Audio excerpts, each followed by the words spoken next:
Welcome to Huberman Lab Essentials, where we revisit past episodes for the most potent and actionable science-based tools for mental health, physical health, and performance. I'm Andrew Huberman, and I'm a professor of neurobiology and ophthalmology at Stanford School of Medicine. And now for my conversation with Dr. Jack Feldman. Thanks for joining me today. Pleasure to be here, Andrew. You're my go-to source for all things respiration and how the brain and breathing interact. You're the person I call. Why don't we start off by just talking about what's involved in generating breath? So on the mechanical side, which is obvious to everyone, we want to have air flow in, inhale, and we need to have air flow out. And the reason we need to do this is because for body metabolism, we need oxygen. And when oxygen is utilized through the aerobic metabolic process, we produce carbon dioxide. And so we have to get rid of the carbon dioxide that we produce, in particular because the carbon dioxide affects the acid-base balance of the blood, the pH. And all living cells are very sensitive to what the pH value is. So your body is very interested in regulating that pH. So how do we generate this airflow? We have to expand the lungs. And as the lungs expand, basically it's like a balloon that you would pull apart.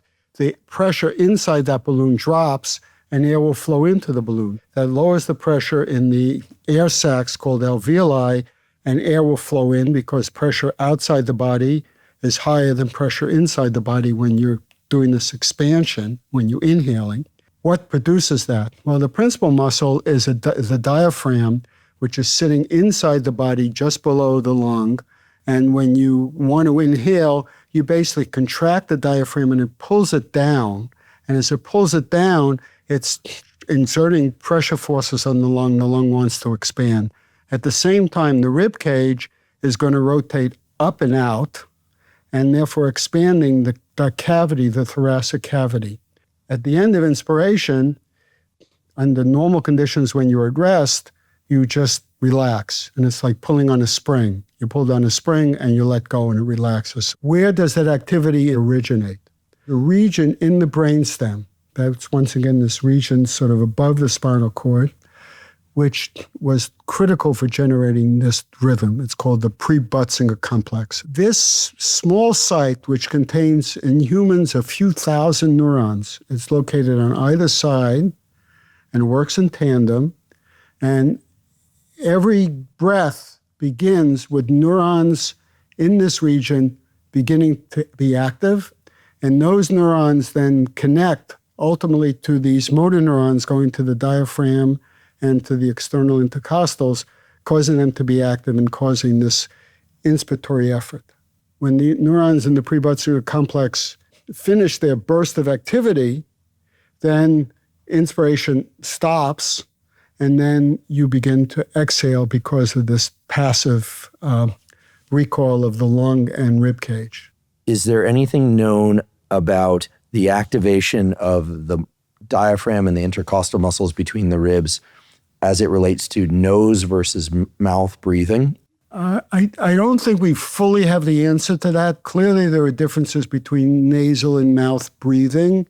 At rest, the tendency is to do nasal breathing because the airflows that are necessary for normal breathing are easily managed by passing through the nasal cavities.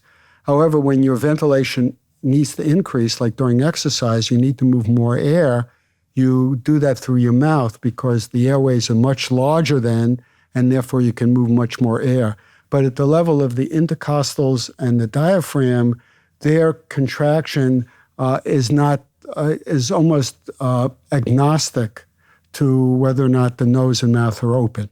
Maybe you could march us through the brain centers that you've discovered and others have worked on as well that control breathing, Pre-Bötzinger as well as related structures. So when we discovered the Pre-Bötzinger, we thought that it was the primary source of all rhythmic respiratory movements, both inspiration and expiration. And then in a series of experiments, we discovered that there was a second oscillator, and that oscillator is involved in generating what we call active expiration. that is this active. Like if I go, shh. Yeah. Or when you begin to exercise, you have to go and actually move that air out. This group of cells, which is silent at rest, suddenly becomes active to drive those muscles. And it appears that it's an independent oscillator in a region around the facial nucleus. When this region was initially identified, we thought it was involved in sensing carbon dioxide. It was what we call a central chemoreceptor. That is, we want to keep carbon dioxide levels, particularly in the brain, at a relatively stable level because the brain is extraordinarily sensitive to changes in pH. If there's a big shift in carbon dioxide, there'll be a big shift in brain pH, and that'll throw your brain, if I can use the technical term, out of whack. And so you want to regulate that. And the way to regulate something in the brain is you have a sensor in the brain. And others basically identified that the ventral surface of the brainstem, that is the part of the brainstem that's on this side, was critical for that. And then we identified a structure near the trapezoid nucleus. It was not named in any of these neuroanatomical atlases. So we just picked the name out of the hat and we called it the retrotrapezoid nucleus. If you go back in an evolutionary sense, and a lot of things that are hard to figure out begin to make sense when you look at the evolution of the nervous system, when control of facial muscles, going back to more primitive creatures because they had to take things in their mouth for eating, so we call that the face sort of developed. The eyes were there, the mouth is there. These nuclei, that contain the motor neurons, a lot of the control systems for them developed in the immediate vicinity. So if you think about the face, there's a lot of subnuclei around there that had various roles at various different times in evolution. And at one point in evolution, the facial muscles were probably very important in moving fluid in and out of the mouth and moving air in and out of the mouth. And so part of that, of these many different subnuclei, now seems to be in mammals to be involved in the control of expiratory muscles. But we have to remember that mammals are very special when it comes to breathing because we're the only class of vertebrates that have a diaphragm. If you look at amphibians and reptiles, they don't have a diaphragm. And the way they breathe is not by actively inspiring and passively expiring. They breathe by actively expiring and passively inspiring because they don't have a powerful inspiratory muscle. And somewhere along the line, the diaphragm developed. The amazing thing about the diaphragm is that it's mechanically extremely efficient. If you look at how oxygen gets from outside the body into the bloodstream, the critical passage is across the membrane in the lung. It's called the alveolar capillary membrane. The alveolus is part of the lung, and the blood runs through capillaries, which are the smallest tubes in the circulatory system. And at that point, oxygen can go from the air-filled alveolus into the blood. The key element is the surface area. The bigger the surface area, the more oxygen that can pass through. It's entirely a passive process. There's no magic about making oxygen go in. Now, how do you pack a large surface area in a small chest? Well, you start out with one tube, which is the trachea. The trachea expands. Now you have two tubes, then you have four tubes, and it keeps branching. At some point, at the end of those branches, you put a little sphere, which is an alveolus. And that determines what the surface area is going to be. Now, you then have a mechanical problem. You have this surface area. You have to be able to pull it apart. So imagine you have a little square of elastic membrane. It doesn't take a lot of force to pull it apart.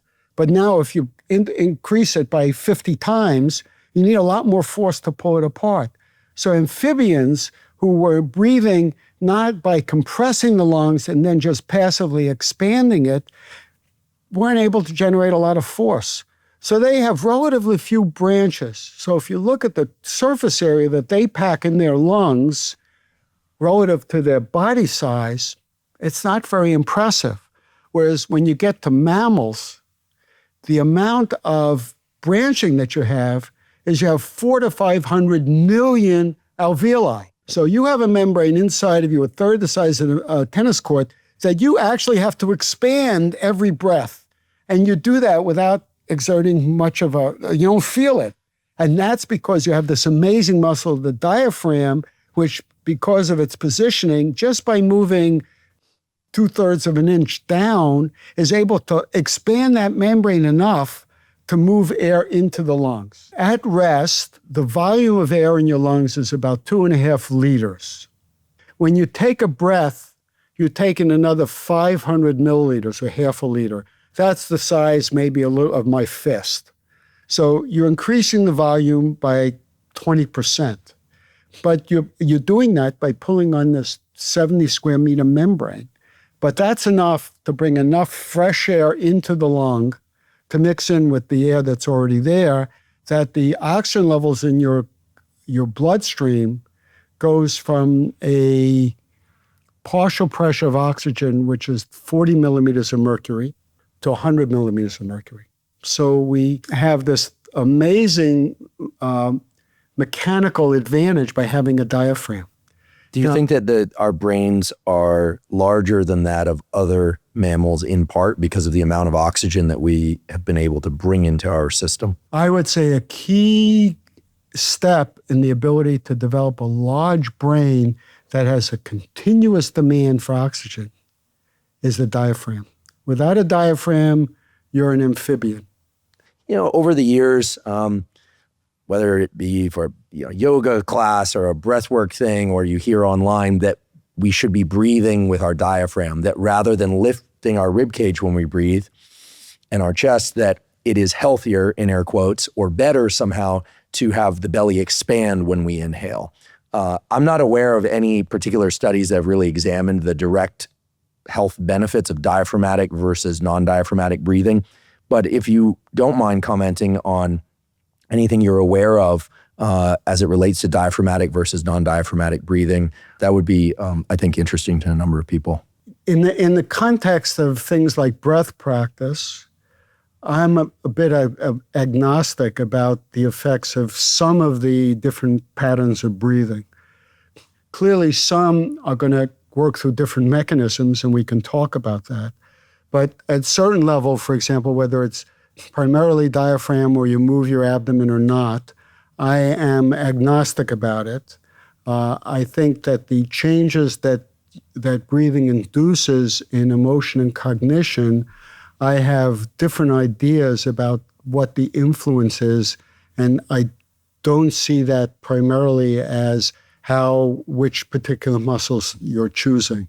But that just could be my own prejudice. Could you tell us about physiological size, what's known about them, what your particular interest in them is, and what they're good for? It turns out we sigh about every 5 minutes. And I would encourage anyone who finds that to be an unbelievable fact is to lie down in a quiet room and just breathe normally. Just relax, just let go, and just pay attention to your breathing. And you'll find that every couple of minutes, you're taking a deep breath, and you can't stop it. It just happens. Now, why? Well, we have to go back to the lung again. The lung has these 500 million alveoli, and they're very tiny. They're 200 microns across. So they're really, really tiny. And you can think of them as fluid-filled. They're fluid-lined. And the reason they're fluid-lined has to do with the esoterica of the mechanics of that. It makes it a little easier to stretch them with this fluid line, which is called surfactant. Your alveoli have a tendency to collapse. There's 500 million of them. They're not collapsing at a very high rate, but it's a slow rate that's not trivial. And when an alveolus collapses, it no longer can receive oxygen or take carbon dioxide out. It's sort of taken out of the equation. Now, if you have 500 million of them and you lose 10, no big deal. But if they keep collapsing, you can lose a significant part of the surface area of your lung. Now, a normal breath is not enough to pop them open. But if you take a deep breath, through nose or mouth. Okay. Doesn't matter. Or it's just increase that lung volume because you're just pulling on the lungs. They'll pop open about every 5 minutes. And so we're doing it every 5 minutes in order to maintain the health of our lung. In the early days of mechanical ventilation, which was used to treat polio victims who had weakness of their respiratory muscles, they'd be put in these big steel tubes. And the way they would work is that the pressure outside the body would drop. That would put a expansion pressure on the lungs, on the rib cage. The rib cage would expand, and then the lung would expand. And then the pressure would go back to normal, and the lung and rib cage would go back to normal. But there was a relatively high mortality rate. It was a bit of a mystery. And one solution was to just give bigger breaths. They gave bigger breaths and the mortality rate dropped. And it wasn't until, I think it was the 50s, where they realized that they didn't have to increase every breath to be big. What they needed to do is every so often they had to have one big breath. So you have a couple of minutes of normal breaths and then one big breath, just mimicking the physiological size. And then the mortality rate drops significantly. And if you see someone on a ventilator in the hospital, if you watch, every couple of minutes, you see the membrane move up and down. Every couple of minutes, there'll be a super breath, and that pops it open. So there are these mechanisms for these physiological size. So just like with the collapse of the lungs, where you need a big pressure to pop it open, it's the same thing with the alveoli. You need a bigger pressure, and a normal breath is not enough. So you have to take a big inhale. And what nature has done is instead of requiring us to remember to do it, it does it automatically. And it does it about every 5 minutes. We hear often that people will overdose on drugs of various kinds because they stop breathing. So barbiturates, alcohol combined with barbiturates is a common cause of death for drug users, and contraindications of drugs and these kinds of things. You hear all the time about celebrities dying because they combined alcohol with barbiturates.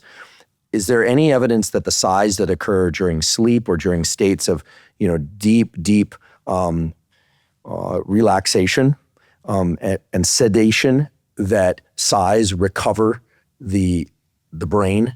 Because you can imagine that if these sighs don't happen as a consequence of some drug impacting these brain centers, that could be one cause of basically asphyxiation and death. If you look at the progression of any mammal to a death due to, quote, natural causes, their breathing slows down, it will stop, and then they'll gasp. So we have the phrase dying gasp, super large breaths. They're often described as an attempt to auto-resuscitate. That is, you take that super deep breath, and that maybe it can kickstart the engine again. We do not know the degree to such things as gasp are really sighs that are particularly large. And so if you suppress the ability to gasp in an individual who is subject to an overdose, then whereas they might have been able to re-arouse their breathing, if that's prevented, they don't get re-aroused. So that is certainly a possibility. I'd love to get your thoughts on how breathing interacts with other things in the brain. As we know, when we get stressed, our breathing changes. When we're happy and relaxed, our breathing changes. But also, if we change our breathing, we, in some sense, can adjust our internal state. What is the relationship between brain state and breathing? This is a topic which has really intrigued me over the past decade. I would say before that, I was in my silo, just interested about how the rhythm of breathing is generated, and didn't really pay much attention to this other stuff. For some reason, I got interested in it. I felt maybe I can study this in rodents. So we got this idea that we're going to teach rodents to meditate. And, that's laughable.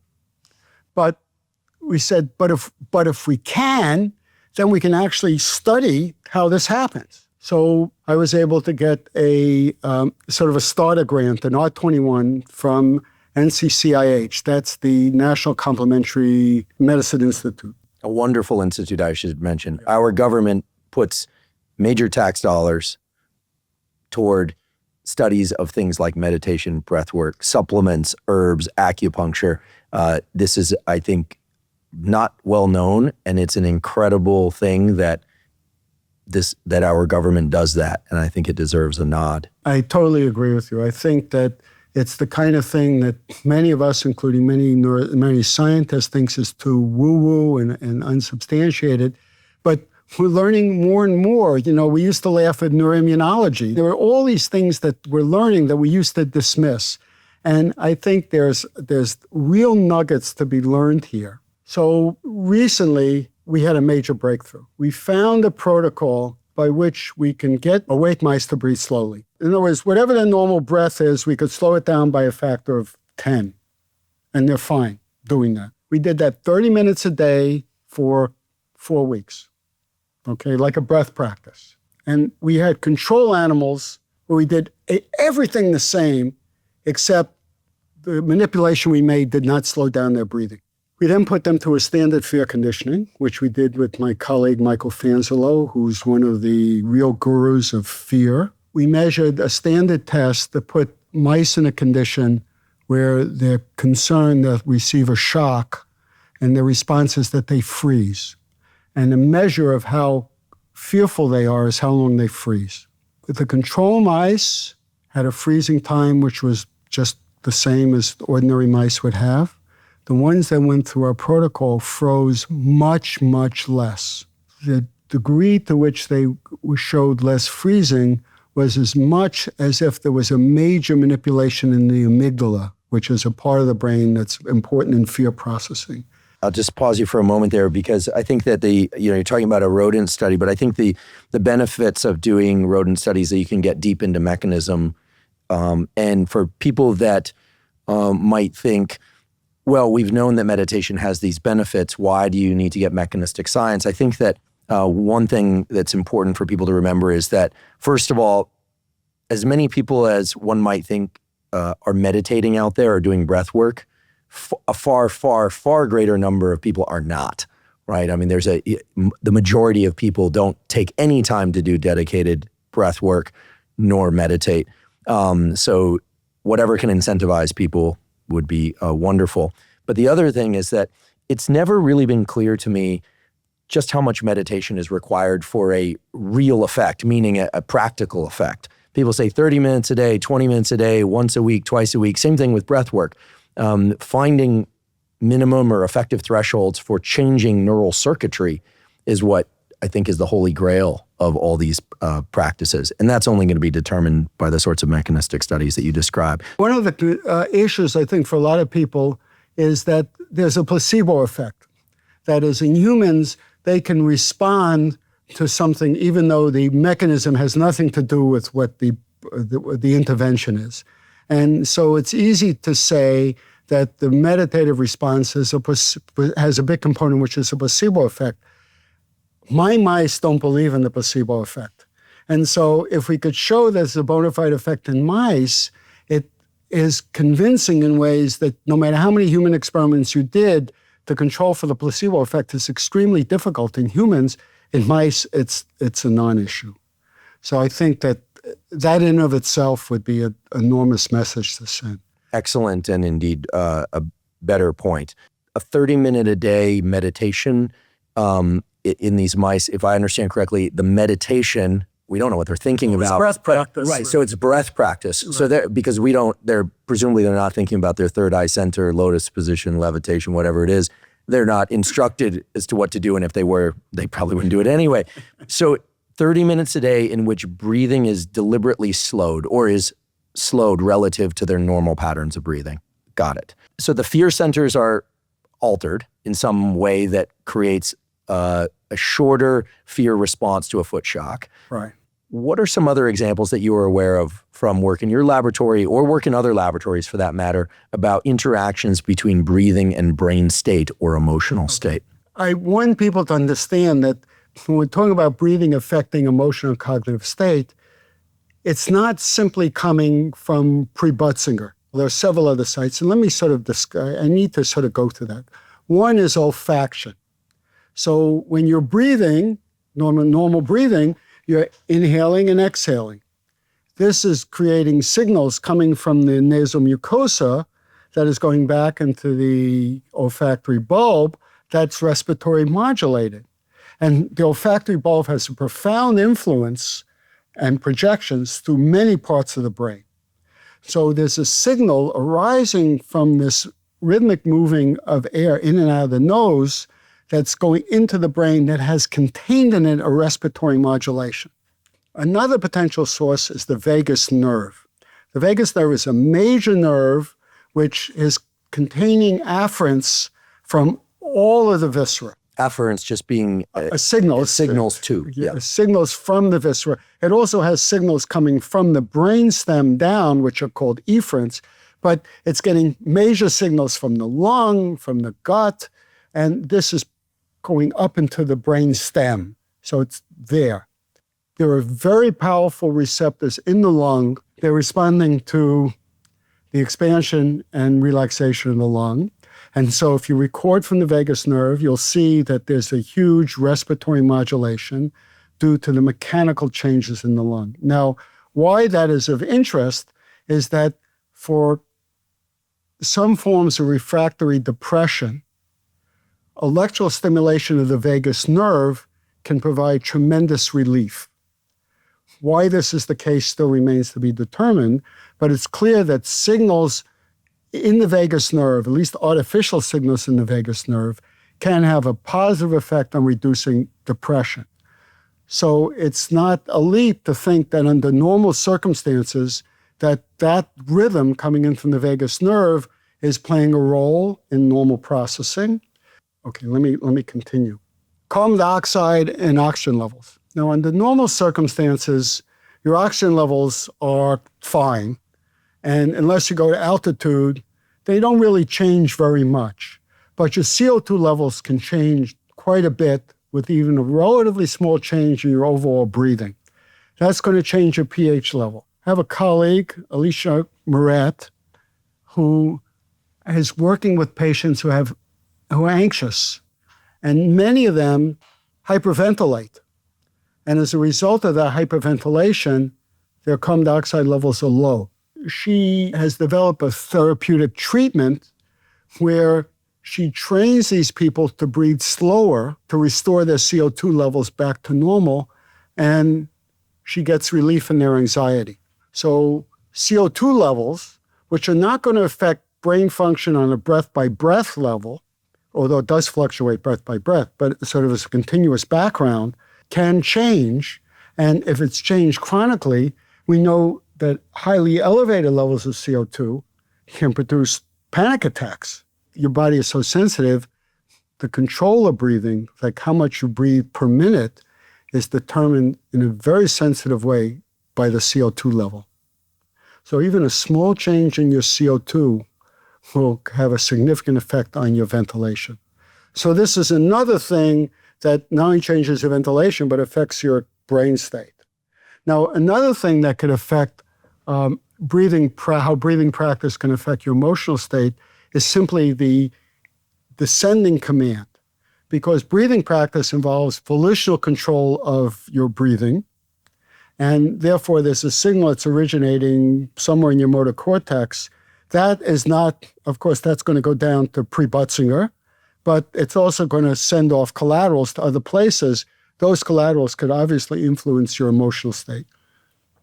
So we have quite a few different potential sources, none of them that are exclusive. What are some of the other features of our brain and body, be it blinking or eye movements or ability to encode sounds or any features of the way that we function and move and perceive things that are coordinated with breathing in some interesting way? almost everything. So we have, for example, on the autonomic side, we have respiratory sinus arrhythmia. That is, during expiration, the heart slows down. Your pupils oscillate with the respiratory cycle. Your fear response. Let's take something like depression. You can envision depression as activity sort of going around in a circuit. And because it's continuous in the nervous system, as signals keep repeating, they tend to get stronger. And they can get so strong, you can't break them. And I mean, all of us get depressed at some point. But if it's not continuous, it's not long-lasting, we're able to break it. Well, there are extreme measures to break it. We could do electroconvulsive shock. We shock the whole brain. That's disrupting activity in the whole brain. And when the circuit starts to get back together again, it's been disruptive. And we know that the brain, when signals get disrupted a little bit, we can weaken the connections. And weakening the connections, if it's that in the circuit involved in depression, we may get some relief. And electroconvulsive shock does work for relieving many kinds of depression. Focal deep brain stimulation does the same thing, but more localized, or transcranial stimulation. You're disrupting a network, and while it's getting back together, it may weaken some of the connections.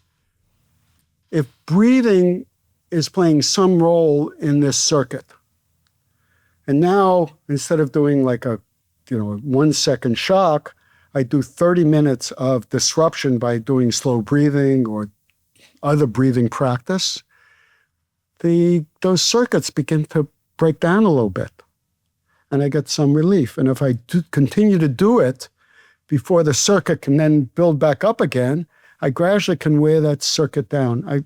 I sort of liken this, I tell people it's like walking around on a dirt path. You build a rut, the rut gets so deep you can't get out of it. And what breathing is doing is sort of filling in the rut bit by bit to the point that you can climb out of that rut. And that is because the breathing signal is playing some role in the way the circuit works. And then when you disrupt it, the circuit gets a little thrown off kilter. And when, as you know, when circuits get thrown off, the nervous system tries to adjust in some way or another. And it turns out, at least for breathing, for some evolutionary reason or just by happenstance, it seems to improve our emotional function or our cognitive function. And, we're very fortunate that that's the case. What do you do with all this knowledge in terms of a breathing practice? I find I get tremendous benefit by relatively short periods between 5 and maybe 20 minutes of doing box breathing. It's very simple to do. I'm now trying this Tummo because I'm just curious and exploring it because of it may be acting through a different way, and I want to see if I respond differently. I have friends and colleagues who are into, particular styles like Wim Hof, and I think what he's doing is great in getting people who are interested. I think the notion is that I would like to see more people exploring this, and to some degree, as you point out, 30 minutes a day, some of the breath patterns that some of these styles like Wim Hof are a little intimidating to newbies. And so I would like to see something very simple that what I tell my friends is, look, just try it 5 or 10 minutes. See if you feel better. Do it for a few days. If you don't like it, stop it. It doesn't cost anything. And invariably, they find that it's helpful. I will often interrupt my day to take 5 or 10 minutes. Like if I find that I'm lagging, I think there's some pretty good data that your performance after lunch declines. And so very often what I'll do after lunch is take 5 or 10 minutes and just sort of breath practice. And lately, what does that breath practice look like? It's just box breathing for 5 or 10 minutes. So 5 seconds inhale, 5 second hold, 5 second exhale, 5 second hold. And sometimes I'll do doubles. I'll do 10 seconds. Just because I get bored, it's just, I feel like doing it. And it's very helpful. You're one of the few colleagues I have who openly admits to exploring supplementation. I'm a longtime supplement fan. I think there's power in compounds, both prescription, non-prescription, natural, synthesized. I don't use these haphazardly, but I think there's certainly power in them. And one of the places where you and I converge is in terms of our interest in the nervous system and supplementation is vis-a-vis magnesium. Now, I've talked endlessly on the podcast and elsewhere about magnesium for sake of sleep and improving transitions to sleep and so forth. But you have a somewhat different interest in magnesium as it relates to cognitive function and durability of cognitive function. Would you mind just sharing with us a little bit about what that interest is, where it stems from, and because it's the Huberman Lab podcast and we often talk about supplementation, what you do with that information? Okay. So I need to disclose that I am a scientific advisor to a company called Neurocentria, which my graduate student Guosong Liu is CEO. So that said, I can give you some background. Guosong, although when he was in my lab, worked on breathing, had a deep interest in learning and memory. And when he left my lab, he went to work with a renowned learning and memory guy at Stanford, Dick Chen. And when he finished there, he was hired by Susumu Tonegawa at MIT. Who also knows a thing or two about memory. I'm teasing. Susumu has a Nobel for his work on immunoglobulins, but then is a world-class memory researcher. Yeah. And more. He's many things. And Guosong had very curious, very bright guy, and he was interested in how signals between neurons get strengthened, which is called long-term potentiation, or LTP. And one of the questions that arose was, if I have inputs to a neuron and I get LTP, is the LTP bigger if the signal is bigger or the noise is less? So we can imagine that when we're listening to something, if it's louder, we can hear it better, or if there's less noise, we can hear it better. And he wanted to investigate this. So he did this in tissue culture of hippocampal neurons. And what he found was that if he lowered the background activity in all of the neurons, that the LTP he elicited got stronger. And the way he did that was increasing the level of magnesium in the bathing solution. So he played around with the magnesium and he found out that when the magnesium was elevated, there was more LTP.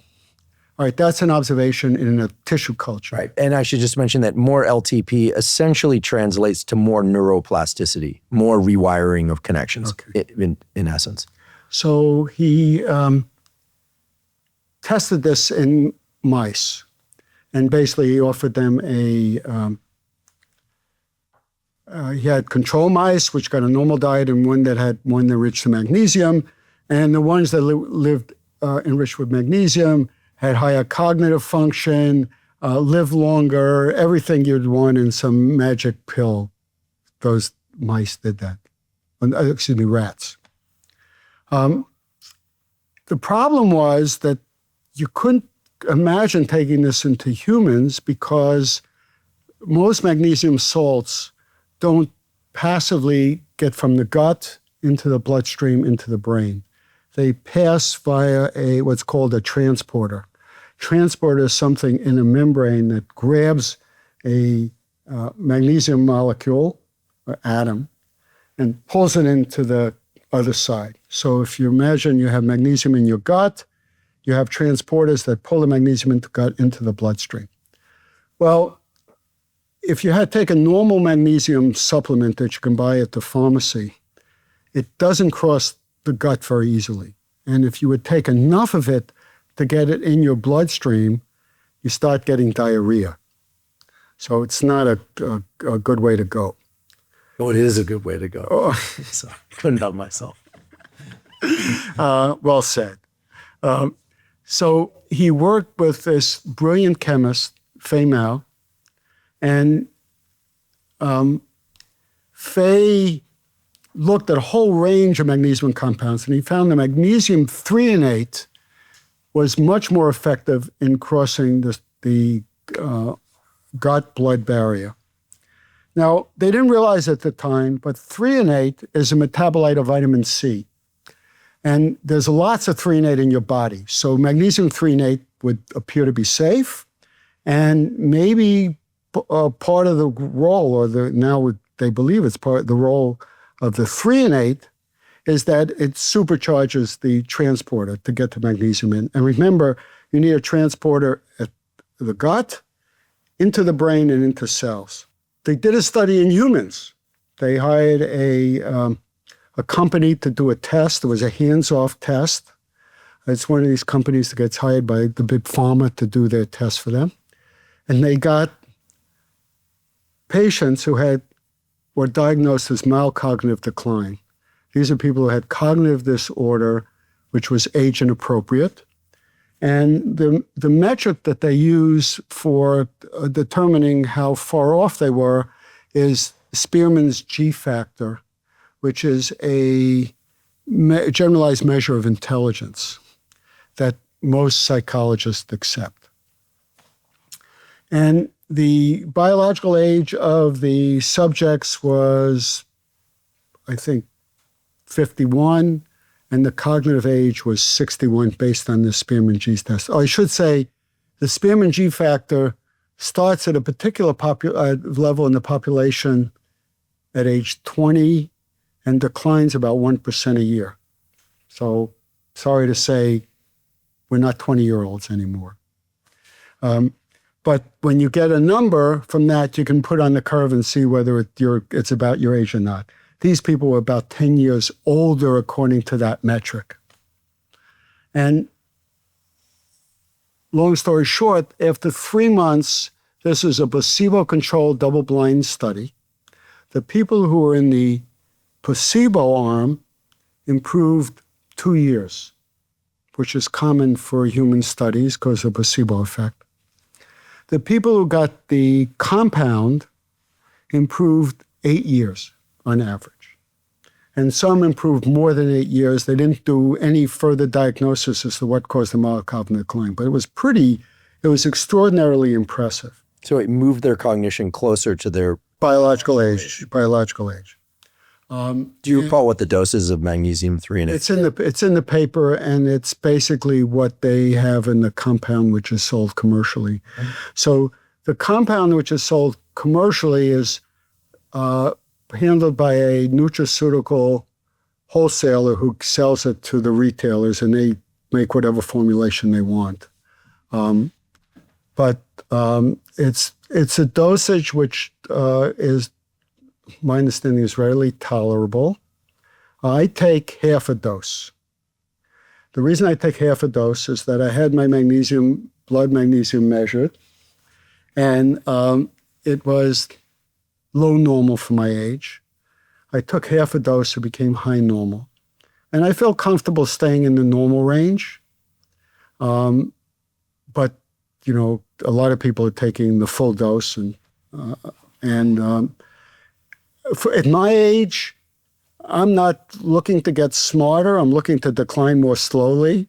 And it's hard for me to tell you whether or not it's effective or not. When I've recommended it to my friends, academics who are not by nature skeptical, if not cynical, and I insist that they try it, they usually don't report a major change in their cognitive function, although sometimes they do report, well, I feel a little bit more alert and my physical movements are better. But many of them report they sleep better. Yeah. And that makes sense. I think there's good evidence that threonate can accelerate the transition into sleep and maybe even access to deeper modes of sleep. But that's very interesting because until you and I had the discussion about threonate, I wasn't aware of the cognitive enhancing effects. But the story makes sense from a mechanistic perspective, and it brings it around to a bigger and more important statement, which is that I so appreciate your attention to mechanism. I guess this stems from your early training as a physicist and the desire to get numbers and to really parse things at a fine level. We've covered a lot today. I know there's much more that we could cover. I'm going to insist on a part 2 at some point, but I really want to speak on behalf of a huge number of people and just thank you, not just for your time and energy and attention to detail and accuracy and clarity around this topic today, but also what I should have said at the beginning, which is that, you really are a pioneer in this field of studying respiration and the mechanisms underlying respiration with modern tools for many decades. I really want to extend a sincere thanks. It means a lot to me, and I know to the audience of this podcast that someone with your depth and rigor in this area is both a scientist and a practitioner, and that you would share this with us. So thank you. I appreciate the opportunity, and I would be delighted to come back at any time. Wonderful. We will absolutely do it. Thanks again, Jack. Bye now.